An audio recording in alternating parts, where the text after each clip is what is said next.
വേദിയിലും സദസ്സിലുമുള്ള ഏറെ പ്രിയപ്പെട്ട സഖാക്കളെ, ഡിവൈഎഫ്ഐയുടെ 16ാമത് സംസ്ഥാന സമ്മേളനം കേരളത്തിന്റെ സാംസ്കാരിക നഗരിയായിട്ടുള്ള തൃശൂരിൽ ഓഗസ്റ്റ് മാസം 19-ാം തീയതി മുതൽ 22-ാം തീയതി വരെയുള്ള ദിവസങ്ങളിലായി കേരളത്തിന്റെ സമര യൗവനം സംഘടിക്കുമ്പോൾ ഇന്നലകളിലെ സമര പോരാട്ടങ്ങളുടെ കരുത്തുമായി കേരളത്തിലെ യുവജന പ്രസ്ഥാനത്തിന്റെ സംസ്ഥാന സമ്മേളനം ചേരുന്നു. ഈ കാലഘട്ടത്തിൽ ലോകത്തും രാജ്യത്തിനകത്തുമെല്ലാം ഉണ്ടായിട്ടുള്ള യൗവനവും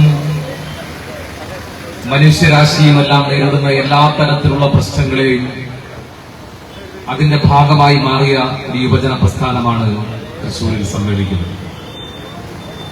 1980-ൽ ഡിവൈഎഫ്ഐ രൂപീകൃതമാകുമ്പോൾ ഇന്ത്യൻ സ്വാതന്ത്ര്യ സമരത്തിന്റെയും നവോത്ഥാന മുന്നേറ്റത്തിന്റെയും അടിയന്തരാവസ്ഥയ്ക്കെതിരായിട്ടുള്ള പോരാട്ടത്തിന്റെയും തൊഴിലിനും വിദ്യാഭ്യാസത്തിനും ജനാധിപത്യ സംരക്ഷണത്തിനും മതനിരപേക്ഷതയ്ക്കും വേണ്ടിയുള്ള പോരാട്ടത്തിന്റെ കൂടി പിന്മുറക്കാനാണ് 1980-ൽ ഡിവൈഎഫ്ഐയുടെ ഭാഗമായി മാറുന്നത്. 1980 മുതൽ 4.5 പതിറ്റാണ്ടിന്റെ ചരിത്രമെടുത്ത് പരിശോധിക്കപ്പെടുമ്പോൾ ഡിവൈഎഫ്ഐ രൂപീകൃതമാകുമ്പോൾ നമ്മുടെ രാജ്യത്തോട് ഡിവൈഎഫ്ഐ അഭ്യർത്ഥിച്ചത് സാമ്രാജ്യത്വ വിരുദ്ധ പോരാട്ടങ്ങളുടെയും മതനിരപേക്ഷ ജനാധിപത്യ പുരോഗമന ചിന്തയുടെ ഭാഗമായി ഒരു രാജ്യത്തെ രൂപപ്പെടുത്താൻ ഡിവൈഎഫ്ഐയുടെ ഭാഗമായി അണിചേരണമെന്നുള്ളതാണ്. 2026 ആഗസ്റ്റ് മാസം ഡിവൈഎഫ്ഐയുടെ സംസ്ഥാന സമ്മേളനം ചേരുമ്പോൾ ലോകത്താകമാനം സാമ്രാജ്യത്വം അഴിഞ്ഞാടുന്ന കാലഘട്ടത്തിൽ യുദ്ധക്കൊതിയുടെ ഭാഗമായി മനുഷ്യരാശിയുടെ തന്നെ മുന്നോട്ടുള്ള പോക്കിന് ദുരിതം വിതയ്ക്കുന്ന ഈ കാലഘട്ടത്തിൽ പാൽമണം വിട്ടുമാറാത്ത പാലസ്തീനിലെ കുരുന്നുകളുടെ മുകളിലേക്ക് ആകാശത്തു നിന്നും പെയ്തിറങ്ങുന്ന പെരുമഴ പോലെ പെയ്തിറങ്ങുന്ന ബോംബ് വർഷങ്ങളിൽ നിശബ്ദമാകുന്ന ലോകത്തെ നമുക്ക് കാണാൻ വേണ്ടി കഴിയും. പാലസ്തീനും ഇറാനിലും അടക്കമുള്ള സാമ്രാജ്യത്വം യുദ്ധക്കുതിയുടെ ഭാഗമായി മനുഷ്യത്വത്തെ ഇല്ലാതാക്കിക്കൊണ്ട് മുന്നോട്ടു പോകുന്ന യുദ്ധവെറിയുടെ ഈ കാലഘട്ടത്തിൽ ഈ രാജ്യത്തിന്റെ തെരുവുകൾക്കകത്ത് സാമ്രാജ്യത്വ വിരുദ്ധ പോരാട്ടങ്ങളുടെ ഭാഗമായി നമുക്ക് ഡിവൈഎഫ്ഐ കാണാൻ വേണ്ടി കഴിയും. അതുപോലെ നമ്മുടെ രാജ്യത്തിനകത്ത് നരേന്ദ്രമോദിയുടെ നേതൃത്വത്തിലുള്ള ബിജെപിയുടെ ഗവൺമെന്റ് മതനിരപേക്ഷതയെ ജനാധിപത്യ ചിന്തകളെയെല്ലാം ഇല്ലാതാക്കി രാജ്യത്തെ മതന്യൂനപക്ഷങ്ങളെ, ദളിതനെ, ആദിവാസിയെ അവർക്ക് ജീവിക്കാൻ കഴിയാത്ത സാഹചര്യത്തിലേക്ക് നമ്മുടെ രാജ്യത്തിന്റെ ജനാധിപത്യ മതനിരപേക്ഷ ചിന്തകളെ, രാജ്യത്തിന്റെ ഭരണഘടനയെ തന്നെ ഇല്ലാതാക്കി ഇന്ത്യയുടെ സൗന്ദര്യമായ ജനാധിപത്യത്തെ പോലും നിശബ്ദമാക്കുന്ന ഈ കാലയളവിൽ ഇന്ത്യയുടെ തെരുവുകൾക്കകത്ത് നമുക്ക് ഡിവൈഎഫ്ഐ കാണാം. തൊഴിലിന് വേണ്ടി, വിദ്യാഭ്യാസത്തിന് വേണ്ടി, ജനാധിപത്യ ചിന്തകൾക്ക് വേണ്ടി, അതുപോലെ മതനിരപേക്ഷതയ്ക്ക് വേണ്ടി, ഭരണഘടനയ്ക്ക് വേണ്ടി, രാജ്യത്തിന് വേണ്ടിയുള്ള പോരാട്ടത്തിൽ നമുക്ക് ഡിവൈഎഫ്ഐ കാണാൻ വേണ്ടി കഴിയും. ഇന്ന് നെറ്റും നീറ്റും CBSE ഒന്നും അത്ര നീറ്റല്ല എന്ന് നാം മനസ്സിലാക്കിക്കൊണ്ടിരിക്കുകയാണ്. നെറ്റും നീറ്റും ഒന്നും അത്ര നീറ്റല്ലാതിരിക്കുന്ന ഈ കാലഘട്ടത്തിൽ രാജ്യത്തിന്റെ വിദ്യാഭ്യാസത്തെ സംരക്ഷിക്കാൻ വേണ്ടി ഈ രാജ്യത്തെ യൗവനം നടത്തുന്ന സമരം ഒരു ഭരണകൂടത്തെയും അട്ടിമറിക്കുന്നതിന് വേണ്ടിയല്ല, രാജ്യാധികാരം പിടിച്ചെടുക്കുന്നതിന് വേണ്ടിയല്ല, ഞങ്ങൾക്കും പഠിക്കണം, പാവപ്പെട്ടവനും പഠിക്കണമെന്ന് പറഞ്ഞുകൊണ്ട് ഈ രാജ്യത്തെ വിദ്യാർത്ഥികൾ നടത്തുന്ന സമരം. ആ സമരത്തെ എങ്ങനെയാണ് രാജ്യത്തിന്റെ ഭരണകൂടം നേരിട്ടതെന്ന് നമ്മൾ കാണുന്നതാണ്. ഒരു കൈയിൽ ഈ രാജ്യത്തിന്റെ ദേശീയ പതാകയുമേന്തി ഭഗത് സിംഗിന്റെയോ അല്ലെങ്കിൽ മഹാത്മാഗാന്ധിയുടെയോ അംബേദ്കറുടെയോ ചെഗുവേരയുടെയോ എല്ലാം ചിത്രവും ഭരണഘടനയുമെല്ലാം കയ്യിൽ പിടിച്ചുകൊണ്ട് ഈ രാജ്യത്തെ ഭരണകൂടത്തെ അട്ടിമറിക്കാൻ വേണ്ടി ഒന്നും കയ്യിലില്ലാത്ത, ഒരു ചെറുകല്ല് പോലും, ഒരു ചെറിയ ചുള്ളിക്കമ്പ് പോലും കയ്യിലില്ലാത്ത ഈ ഇന്ത്യയുടെ ദേശീയ പതാക മാത്രം കൈമുതലായി ഈ രാജ്യത്തിന്റെ ഭരണകൂട സ്ഥിരാകേന്ദ്രത്തിന് മുമ്പിലേക്ക് പഠിക്കുവാൻ വേണ്ടിയുള്ള അവകാശത്തിന് വേണ്ടി വന്ന ഈ രാജ്യത്തിന്റെ ഭാവി സമ്പത്തായിട്ടുള്ള ഈ രാജ്യത്തെ വിദ്യാർത്ഥികളെ എങ്ങനെയാണ് ഭരണകൂടം നേരിട്ടത്? ആ പഠിക്കുവാൻ വേണ്ടിയുള്ള അവകാശത്തിന് വേണ്ടി സമരം ചെയ്ത വിദ്യാർത്ഥികളുടെ മുകളിലേക്ക് പെയ്തിറങ്ങിയത് ഗ്രനേഡുകളും ടിയർ ഗ്യാസുകളും അതുപോലെ വെടിയുണ്ടകൾക്കും മുമ്പിൽ ഈ രാജ്യത്തിന്റെ യൗവനത്തെ നിശബ്ദമാക്കാനാണ് ഭരണകൂടം ശ്രമിച്ചതെങ്കിൽ നരേന്ദ്രമോദിയുടെ 58 ഇഞ്ചിന്റെ നെഞ്ചളവിന് മുമ്പിൽ ഞങ്ങൾ തോറ്റു പിന്മാറില്ല എന്ന് പറഞ്ഞുകൊണ്ട് ഈ രാജ്യത്തിന്റെ യൗവനം നടത്തിയ ഐതിഹാസികമായ സമരത്തിന് മുമ്പിൽ RSSന്റെ ഭരണത്തെ മുട്ടുമടക്കാൻ ഈ രക്തനക്ഷത്രാങ്കിതമായ ശുഭ്രപതാക അടക്കമെന്തുന്ന രാജ്യത്തെ യൗവനത്തിന് വിദ്യാർത്ഥികൾക്ക് കഴിഞ്ഞിട്ടുണ്ടെങ്കിൽ ജനാധിപത്യത്തിന്റെ ശക്തി ഈ രാജ്യം ആസ്വദിക്കുന്നത് നാം കാണുകയാണ്. ആ ജനാധിപത്യത്തിന്റെ സൗന്ദര്യത്തിലൂടെ ഈ രാജ്യത്തിന്റെ തെരുവുകൾക്കകത്ത് ഡിവൈഎഫ്ഐ കൂടുതൽ കരുത്തോടുകൂടിയുള്ള സമര മുന്നേറ്റങ്ങളുമായി മുന്നോട്ട് പോകുന്ന കാഴ്ചയാണ്. ഈ സമ്മേളന കാലയളവിലാണ് ഡിവൈഎഫ്ഐ മനുഷ്യച്ചങ്ങല സംഘടിപ്പിച്ചത്. 1987 ഡിവൈഎഫ്ഐ മനുഷ്യച്ചങ്ങല സംഘടിപ്പിക്കുമ്പോൾ അന്ന് ഈ രാജ്യത്തിന്റെ ഐക്യത്തിനും അഖണ്ഡതയ്ക്കും വേണ്ടിയുള്ള സമരമായിരുന്നു.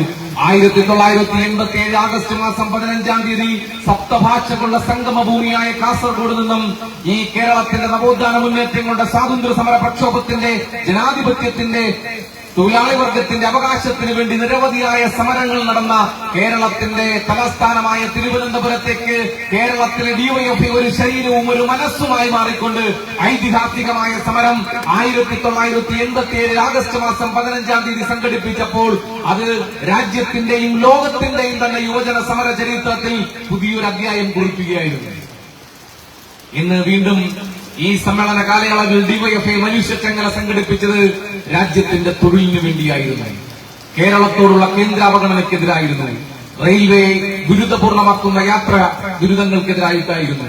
അങ്ങനെ തൊഴിലില്ലായ്മയ്ക്കും വിലക്കയറ്റത്തിനും അതുപോലെ തന്നെ കേന്ദ്ര അവഗണനയ്ക്കുമെല്ലാം എതിരായിട്ടുള്ള അതിശക്തിമത്തായ സമരം കേരളത്തിലെ യുവജന പ്രസ്ഥാനം ഏറ്റെടുത്തപ്പോൾ ഈ കേരളത്തിലെ യുവജന പ്രസ്ഥാനം ലക്ഷക്കണക്കിന് വരുന്ന യുവജനങ്ങൾ മനുഷ്യച്ചങ്ങലയുടെ ഭാഗമായി ദേശീയപാതയുടെ തെരുവോരങ്ങളിൽ അണിനിരന്നപ്പോൾ കേരളത്തിലെ യുവജന പ്രസ്ഥാനം ഡിവൈഎഫ്ഐ ഒരു ശരീരവും ഒരു മനസ്സുമായി മാറുന്ന കാഴ്ച നാം കണ്ടതാണ്.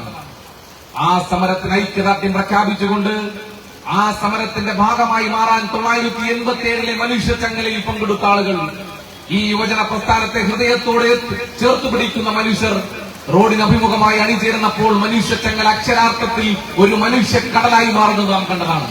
അങ്ങനെ ഈ കാലയളവിൽ നടത്തിയ ഐതിഹാസികമായ സമര മുന്നേറ്റങ്ങളുടെ ആ കരുത്തുമായിട്ടാണ് തൃശൂരിൽ ഡിവൈഎഫ്ഐ സംഘടിക്കുന്നത്. ഇന്ന് ഒരു യുവജന പ്രസ്ഥാനം അത് രാജ്യം നേരിടുന്ന, ലോകം നേരിടുന്ന എല്ലാവിധമായ രാഷ്ട്രീയ പ്രശ്നങ്ങളിൽ ഇടപെടുന്നതിനോടൊപ്പം തന്നെ 1980 ഡിവൈഎഫ്ഐ രൂപീകൃതമാകുമ്പോൾ അത് മാനവികതയുടെ മനുഷ്യത്വത്തിന്റെ കൂടി രാഷ്ട്രീയമാണ് മുന്നോട്ട് വെച്ചത്. ആ മാനവികതയുടെ രാഷ്ട്രീയം കേരളം ആവോളം ആസ്വദിച്ചൊരു കാലമാണ്. അത് കോവിഡിന്റെ മഹാമാരിയുടെ കാലഘട്ടത്തിൽ, പ്രളയത്തിന്റെ കാലഘട്ടത്തിൽ, വയനാട് ദുരന്തമുഖത്തെല്ലാം ഡിവൈഎഫ്ഐയുടെ ആ മനുഷ്യത്വത്തിന്റെ മാനവികതയുടെ രാഷ്ട്രീയത്തെ കേരളം കണ്ടതാണ്. വയനാട് ദുരന്തമുഖം നാം ഓർക്കുന്നുണ്ട്. ഒരു ദിവസം എന്നെയും നിങ്ങളെയും പോലെ അർദ്ധരാത്രിയിൽ ഉറങ്ങാൻ കിടന്ന മനുഷ്യർ അർദ്ധരാത്രിയിൽ ഉണ്ടായ വലിയ ശബ്ദത്തിൽ ആ ശബ്ദം കേട്ട് ഉണർന്നപ്പോൾ തന്റെ സ്വപ്നത്തിൽ കൂടെ ഉണ്ടായിരുന്നവർ, തന്റെ ജീവിതത്തിൽ കൂടെ ഉണ്ടായിരുന്നവർ, തന്റെ ചുറ്റുപാടുകൾ, തന്റെ വീടും തന്റെ എല്ലാം സർവസ്വവും നഷ്ടപ്പെട്ടു പോകുന്ന ഒരു മനുഷ്യർ നിസ്സഹായരായി നിൽക്കുമ്പോൾ ഈ കേരളം അവരെ കൈപിടിച്ചു കയറ്റാനുണ്ടായിരുന്നു. ആ ദുരന്തമുഖത്ത് ആദ്യമെത്തിയ സംഘടനയുടെ പേര് ഡിവൈഎഫ്ഐ ആണ്. ഡിവൈഎഫ്ഐക്കാർ ഒരു ദുരന്തമുഖത്തെ മനുഷ്യരെ ആ ദുരന്തത്തിൽ നിന്നും കൈപിടിച്ചു കയറ്റാൻ കേരളത്തിൽ ഡിവൈഎഫ്ഐ ഉണ്ടായിരുന്നു. ദുരന്തമുഖത്തെ രക്ഷാപ്രവർത്തനങ്ങൾ അവസാനിപ്പിച്ച് ഡിവൈഎഫ്ഐ പിരിഞ്ഞു പോവുകയല്ല ചെയ്തത്. എല്ലാം നഷ്ടപ്പെട്ട മനുഷ്യരെ സഹായിക്കാൻ, അവരെ അവരുടെ ദുരിതത്തിൽ നിന്ന് കൈപിടിച്ചു കയറ്റാൻ, അവരുടെ സാധാരണ ജീവിതത്തിലേക്ക് എല്ലാം നഷ്ടപ്പെട്ടവർ ആ നഷ്ടങ്ങളെ ആകെ തിരിച്ചു കൊടുക്കാൻ കഴിയില്ലെങ്കിലും അവർക്ക് സാധാരണ മനുഷ്യരെ പോലെ ജീവിക്കാൻ കഴിയുന്ന ഒരു പശ്ചാത്തലം ഒരുക്കണമെന്ന് ഡിവൈഎഫ്ഐയുടെ സംസ്ഥാന കമ്മിറ്റി തീരുമാനിച്ചു. അതിന്റെ അടിസ്ഥാനത്തിൽ ആദ്യം നമ്മൾ 25 വീടുകൾ വെച്ചു കൊടുക്കുന്നതിന് വേണ്ടിയാണ് തീരുമാനിച്ചത്. എന്നാൽ കേരളത്തിലെ ഡിവൈഎഫ്ഐ ഈ മനുഷ്യത്വത്തിന്റെ രാഷ്ട്രീയം ഈ നാടിനോട് പറഞ്ഞപ്പോൾ ഡിവൈഎഫ്ഐ വിശ്വാസമുള്ള മനുഷ്യർ പ്രളയ കാലഘട്ടത്തിലും അതുപോലെ കോവിഡിന്റെയും നിരവധിയായ ദുരന്തമുഖത്ത് ഡിവൈഎഫ്ഐ മനുഷ്യരെ ചേർത്ത് നിർത്തിയ രാഷ്ട്രീയം മനസ്സിലാകുന്ന മനുഷ്യർ ഡിവൈഎഫ്ഐ അകമഴിഞ്ഞ് സഹായിച്ചതിന്റെ ഭാഗമായി 25 വീടുകൾ എന്നുള്ളത് 100 വീടുകളായി 20 കോടിയിലധികം രൂപ പിരിച്ച് മുഖ്യമന്ത്രിയുടെ ദുരിതാശ്വാസ നിധിയിലേക്ക് നൽകി വയനാട്ടിലെ ദുരന്തമുഖത്തെ മനുഷ്യർക്ക് 100 വീടുകൾ വെച്ചു കൊടുക്കാൻ കഴിഞ്ഞ സംഘടന ഡിവൈഎഫ്ഐ ആണ്. വീട് പൂർത്തീകരണ ഘട്ടത്തിൽ വീടിന്റെ എല്ലാം താമസമാക്കാൻ വേണ്ടി പോകുമ്പോൾ, നമ്മളൊരു ഗൃഹപ്രവേശനത്തിന് പോകുമ്പോൾ ഒരു ചെറിയ സമ്മാനം അവർക്ക് കൊടുക്കുന്നത് പോലെ നമ്മൾ കൊടുത്ത വീടുകളിലേക്ക്, കേരളം കൊടുത്ത വീടുകളിലേക്ക് അവർ താമസത്തിന് പോകുമ്പോൾ കേരളത്തിലെ ഡിവൈഎഫ്ഐ എല്ലാ വീടുകൾക്കും ഒരു TV കൂടി കൊടുത്തു. അവരെ സന്തോഷത്തോടെ ആ ഗൃഹപ്രവേശനത്തിലേക്ക് അവരെ യാത്ര ചെയ്യിച്ചു. അതാണ് കേരളത്തിലെ ഡിവൈഎഫ്ഐ. മനുഷ്യത്വത്തിന്റെ രാഷ്ട്രീയത്തിലൂടെയാണ് മുന്നോട്ട് പോകുന്നത്. അവിടെ നിരവധി സംഘടനകൾ വീട് പണിയുന്നതിന് വേണ്ടി പണം പിരിക്കുന്ന നാം കണ്ടതാണ്. യൂത്ത് കോൺഗ്രസ് പിരിച്ച വീട് എവിടെ എന്ന് ചോദിക്കപ്പെടുമ്പോൾ ആ വീടിനെ കുറിച്ച്, ആ പിരിച്ച പണത്തെ കുറിച്ച് പറയാൻ യൂത്ത് കോൺഗ്രസ് നാളിതുവരെയായി തയ്യാറായിട്ടുണ്ടോ? യൂത്ത് കോൺഗ്രസ് പിരിച്ച പണം എവിടെയെന്ന് ചോദിച്ചാൽ യൂത്ത് കോൺഗ്രസിന്റെ നേതാക്കന്മാർ ആഡംബരത്തോടുകൂടി ജീവിച്ചു. സ്ത്രീകളെ ബലാത്കാരം ചെയ്യുന്നതിനും അവരെ അപമാനിക്കുന്നതിനും വേണ്ടി ഈ പണം ഉപയോഗപ്പെടുത്തിയത് യൂത്ത് കോൺഗ്രസിന്റെ മുൻ പ്രസിഡന്റ് രാഹുൽ മാങ്കൂട്ടത്തിന്റെ അടക്കം അനുഭവങ്ങൾ നമ്മൾ കാണുകയാണ്. ഈ പണം ഉപയോഗിച്ചുകൊണ്ട് ഈ കേരളത്തിലെ സ്ത്രീകളെ അപമാനിക്കുന്നതിന് വേണ്ടി ഉപയോഗപ്പെടുത്തുന്നു, ആഡംബരത്വത്തോടുകൂടി ജീവിക്കാൻ ഉപയോഗപ്പെടുത്തുന്നു, സംഘടന പിടിക്കാൻ വേണ്ടി ഉപയോഗപ്പെടുത്തുന്നു. ഇതാണ് യൂത്ത് കോൺഗ്രസിന്റെ രാഷ്ട്രീയമെങ്കിൽ നമ്മൾ ഈ നേരിന്റെ പക്ഷത്തു നിന്നുകൊണ്ട് ആ മനുഷ്യർക്ക് വീടൊരുക്കി കൊടുക്കും. അത് മാത്രമാണ് ഇന്ന് കേരളത്തിൽ ഒരു പതിറ്റാണ്ടിലേക്ക് കടക്കുന്ന ഹൃദയപൂർവ്വം പദ്ധതി. കേരളത്തിലെ എല്ലാ സർക്കാർ ആശുപത്രികളിലും ചികിത്സയ്ക്കായി വരുന്ന ആ പാവപ്പെട്ട മനുഷ്യർക്കും അവരുടെ കൂട്ടിരിപ്പുകാർക്കും ഹൃദയപൂർവ്വം പൊതിച്ചോർ പദ്ധതി ആരംഭിച്ചിട്ട് ഒരു പതിറ്റാണ്ടിലേക്ക് എത്തുമ്പോൾ അഭിമാനത്തോടുകൂടിയാണ് കേരളത്തിന്റെ മുമ്പിൽ ഡിവൈഎഫ്ഐ നിൽക്കുന്നത്. ഞങ്ങൾ എവിടെയും രാഷ്ട്രീയം പറയുന്നില്ല. അതിന്റെ ഭാഗമായി ഞങ്ങൾ ഒരു കൊടിയടയാളവും പറയുന്നില്ല. ഞങ്ങൾ ഏതെങ്കിലും ഒരു കമ്മ്യൂണിസ്റ്റുകാരന്റെയോ ഡിവൈഎഫ്ഐക്കാരന്റെ വീടുകളിൽ നിന്ന് മാത്രമല്ല പൊതിച്ചോർ ശേഖരിക്കുന്നത്. അതേതെങ്കിലും ഒരു കമ്മ്യൂണിസ്റ്റുകാരനോ ഡിവൈഎഫ്ഐക്കാരനോ മാത്രമല്ല ഇത് കൊടുക്കുന്നത്. കേരളത്തിന്റെ സർക്കാർ ആശുപത്രികളിലേക്ക് വരുന്ന സാധാരണ മനുഷ്യർ, ഒരു ആശുപത്രി വാസം എന്ന് പറഞ്ഞാൽ ഒരു മനുഷ്യന്റെ ജീവിതത്തിലെ ഏറ്റവും നിർണായകമായ ദിവസങ്ങളാണ്. നമ്മൾ കരുതുന്നത് ആശുപത്രി വാസം എന്ന് പറഞ്ഞാൽ സങ്കടത്തിന്റെ കൂടി ദിവസം മാത്രമാണെന്നാണ്. സങ്കടം മാത്രമല്ല, സന്തോഷത്തിന്റെ കൂടി ദിവസമാണ്. അടുത്ത സമയത്ത് പുനലൂർ താലൂക്ക് ആശുപത്രിയിൽ പൊതിച്ചോറ് വിതരണത്തിന്റെ ഉദ്ഘാടനത്തിന് വേണ്ടി ഞാൻ പോയപ്പോൾ ഒരു ചെറുപ്പക്കാരൻ ഒരു പെട്ടി ലഡുവുമായി വന്നിട്ട് എന്നോട് പറഞ്ഞു, സഖാവെ, എന്റെ ജീവിതത്തിൽ ഏറ്റവും വലിയ സന്തോഷമുള്ള ദിവസമാണ്. ഞാൻ വിവാഹം കഴിഞ്ഞിട്ട് 10-12 വർഷക്കാലം പിന്നിട്ടു. പക്ഷെ എനിക്കിതുവരെ കുഞ്ഞുങ്ങളൊന്നും ഉണ്ടായില്ല. പക്ഷെ ഇപ്പോ ഈ ഹോസ്പിറ്റലിൽ, ഈ താലൂക്ക് ആശുപത്രിയുടെ ചികിത്സയുടെ ഭാഗമായി എനിക്കൊരു കുഞ്ഞു പറന്നു. എന്റെ ജീവിതത്തിലെ ഏറ്റവും മനോഹരമായ ദിവസം. അങ്ങനെ ആശുപത്രി വാസം എന്ന് പറയുന്നത് ഒരു മനുഷ്യന്റെ ജീവിതത്തിലെ ഏറ്റവും സങ്കടങ്ങളും സന്തോഷവുമുള്ള ദിവസമാണ്. ആ സങ്കടങ്ങളിലും സന്തോഷങ്ങളിലും കേരളത്തിലെ ഡിവൈഎഫ്ഐ അവർക്കൊപ്പമുണ്ട് എന്നുള്ളതാണ് പൊതിച്ചോറിന്റെ രാഷ്ട്രീയം. അത് കക്ഷി രാഷ്ട്രീയത്തിന്റെയോ മതജാതി ചിന്തയുടെയോ അതിനപ്പുറത്തേക്ക് നിന്നുകൊണ്ട് കേരളത്തിന്റെ സ്നേഹമാണ്. ഒരു വീടിന്റെ അടുക്കളയിൽ ആ വീട്ടിലെ എല്ലാ കുടുംബാംഗങ്ങളും, അമ്മമാരും അച്ഛന്മാരും സഹോദരങ്ങളും എല്ലാവരും കൂടി ചേർന്ന് പൊതിഞ്ഞു നൽകുന്നത്. അവരൊരിക്കൽ പോലും കണ്ടിട്ടില്ലാത്ത, അവരൊരിക്കൽ പോലും കേട്ടിട്ടില്ലാത്ത രാഷ്ട്രീയമേതെന്നോ മതമേതെന്നോ ജാതി ഏതെന്നോ നിറമേതെന്നോ സമ്പത്തിന്റെ അതിർവരമ്പുകൾ ഏതെന്നോ അറിയാത്ത മനുഷ്യന്റെ ജീവിതത്തിലെ ഏറ്റവും പ്രധാനപ്പെട്ട ഒരു ദിവസം ഞങ്ങൾ കൂടി നിങ്ങളോടൊപ്പമുണ്ട് എന്ന ആ മനുഷ്യ സ്നേഹത്തിന്റെ നന്മയുടെ പൊതിച്ചോറാണ് ആ വീട് പൊതിഞ്ഞു കൊടുക്കുന്നത്. അതിനെ കൊടിയുടെ അടയാളം നോക്കി പൊളിക്കാൻ വന്ന ആരോഗ്യവകുപ്പ് മന്ത്രിക്ക് പിന്തിരിഞ്ഞു പോകേണ്ട കാഴ്ച നാം കണ്ടതാണ്. കേരളം ഈ മനുഷ്യ സ്നേഹത്തോടൊപ്പമാണ്. ആ മനുഷ്യ സ്നേഹത്തിന്റെ രാഷ്ട്രീയത്തെ ഇനിയും മുന്നോട്ട് നയിക്കാൻ ഞങ്ങൾ ഉണ്ടാകും.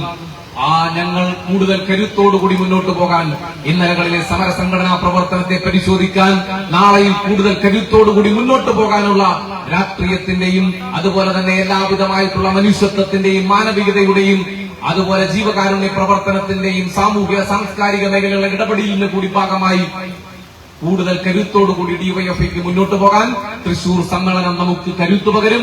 ആ സമ്മേളന നഗരിയിൽ ഉയർത്താനുള്ള രക്തനക്ഷത്രാങ്കിതമായ ശുഭ്രപതാക, അനശ്വര രക്തസാക്ഷികൾ, ആ 6 പേരുടെ ജീവിത രക്തം കൊണ്ട് വരച്ചെടുത്ത ഈ രക്തനക്ഷത്രാങ്കിതമായ ശുഭ്രപതാക കൂത്തുപറമ്പിന്റെ വിരുമാറിൽ നിന്നും, കൂത്തുപറമ്പിലെ ധീര രക്തസാക്ഷികളുടെ ജ്വലിക്കുന്ന ഓർമ്മകൾ ഇരമ്പുന്ന കൂത്തുപറമ്പ് രക്തസാക്ഷി മണ്ഡപത്തിൽ നിന്നും ഡിവൈഎഫ്ഐയുടെ മുൻ അഖിലേന്ത്യാ കമ്മിറ്റിയുടെ പ്രസിഡന്റ് സഖാവ് EP ജയരാജൻ നൽകിയ ഈ പതാക സമ്മേളന നഗരിയിൽ ഉയർത്തുന്നതിനു വേണ്ടിയുള്ള പതാകയുടെ പ്രയാണത്തിൽ ഈ പെരിന്തൽമണ്ണയിലെ പ്രിയപ്പെട്ട സഖാക്കൾ നൽകിയ സ്വീകരണത്തിന് 1000 നന്ദി പ്രകാശിപ്പിച്ചുകൊണ്ട് ഞാൻ എന്റെ വാക്കുകൾ അവസാനിപ്പിക്കുകയാണ്. എല്ലാവർക്കും അഭിവാദ്യങ്ങൾ.